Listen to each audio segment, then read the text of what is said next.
Don't try to follow this graph. It's far too multicoloured. But these are the PISA tables, the official PISA tables, and there's been some debate about them. But it just shows you that black line that you can see is the United Kingdom. This is the year before last. It's got worse, by the way, on the latest figures. 20th in reading, 22nd in maths, and slipping to 11th in science. Not a good picture. So, what I've outlined now are global problems that have become endemic across the West, and unless we tackle them on a national and local level, we're going to fail. So the first standard response is, my goodness, we can only approach global problems with massive state centralised solutions. This is the only way. Everything we do at a local level doesn't matter. It's too small, it's too micro, it's too redundant. The local is less relevant than ever. Actually, the reverse is the case. Because one of the reasons that we're in the condition that we're in is because we thought that centralised, statist, mass approaches were going to deliver. They don't. Take, for example, health. One of the great debates in modern health is we don't want a postcode lottery. We already have a postcode lottery. We already have in this country a situation where people have life expectancy that varies by up to 30 years. In many of our urban areas, people have life expectancies lower than sub-Saharan Africa. Why? Because we have a centralised, standardised approach that says whatever your needs are, we're going to give you the same. That's equity, that's equality. We don't care what your differentiation is. We don't care what you are. We're going to give you the same. And because your needs are not being met in terms of health, you die earlier. So paradoxically, if you really want a healthy population, you've got to localise, you've got to personalise, you've got to create micro solutions to get macro effect. And so in health, the real issue with health personalisation is packaging small units of budget so that people can decide, both with themselves and with colleagues and with the wider community, what's best for them. The real 21st century approach is personalised and local so that you can speak to people's diversity.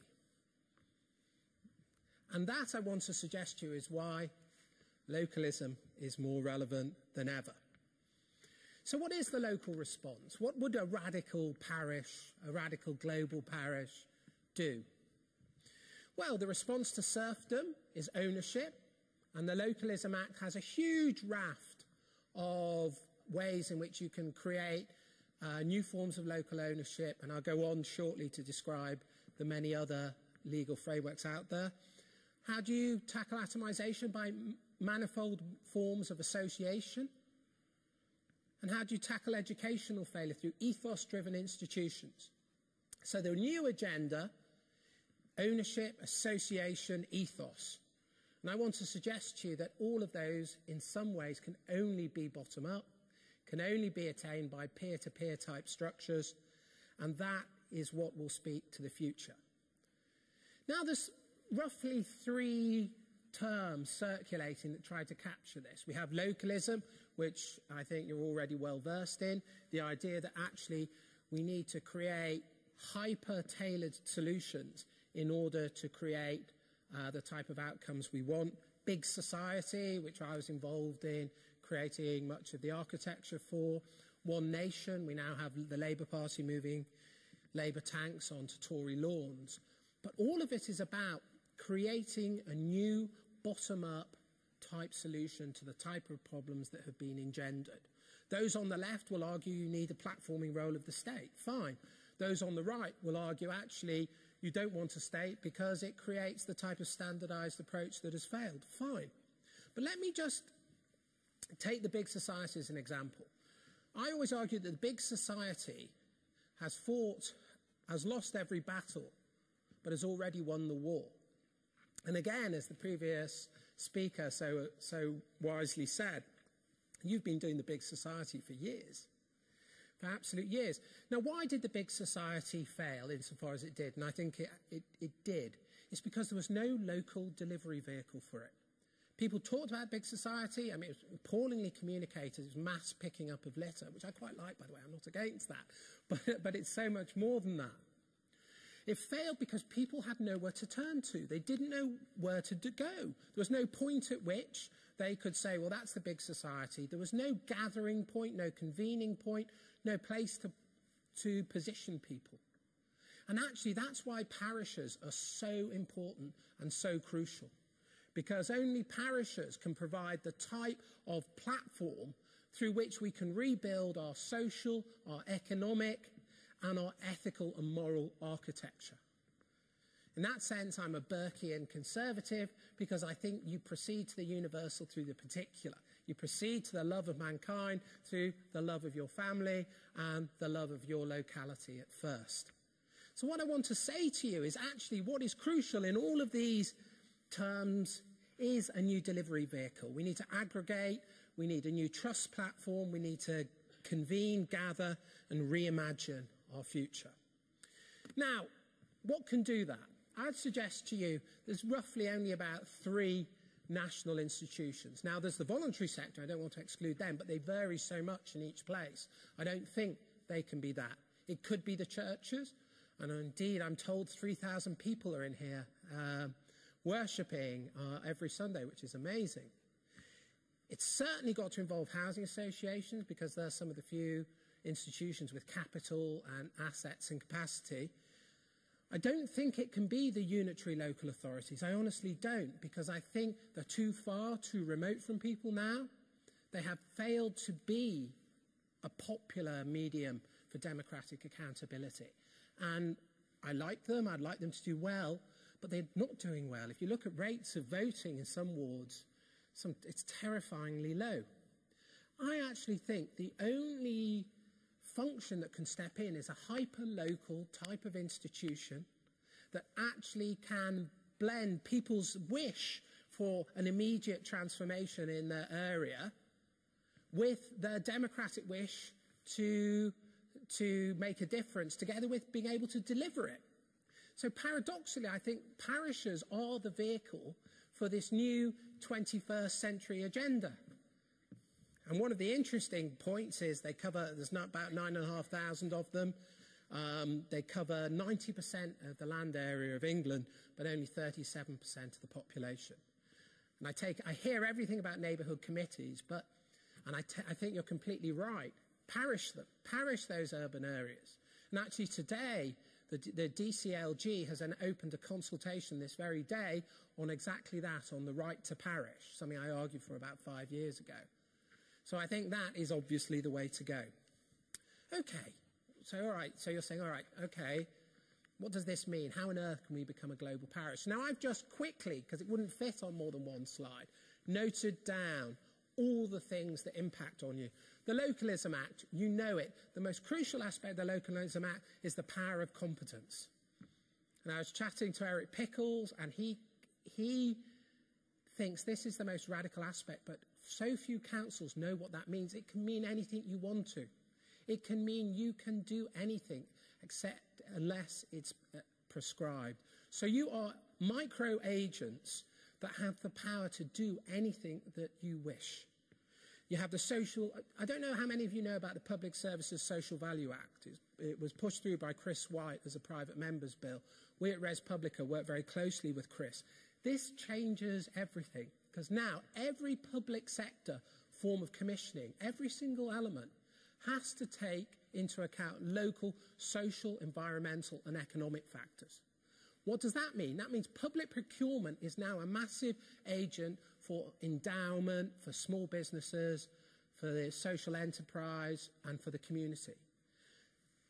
Under the previous government, 95% of all public sector contracts went to just 3 companies. The hope of Chris White's bill is now commissioners have permission to commission locally. And if you can aggregate your budgets, if you can pool and relate your budgets, you now have permission to endow your own small and medium-sized enterprises, your own voluntary groups. You can do this, be brave, do it. The Public Services White Paper, in many ways, I think, profoundly innovative. Done very badly through the work programme. You know, you lost your own local work procedure that was doing very well and replaced by the work programme that, in my view, isn't doing very well. But the Public Services White Paper says we don't care about process, we only care about outcome. That's fantastic. That gives you massive permission to innovate.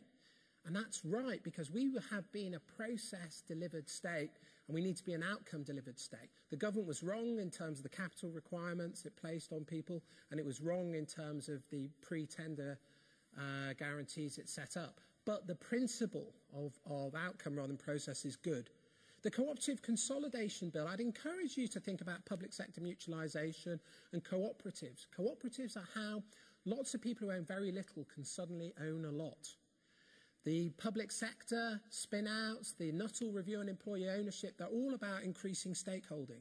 Big society capital is there for any new innovative ideas that you have. Personalisation is one of the great shifts in health.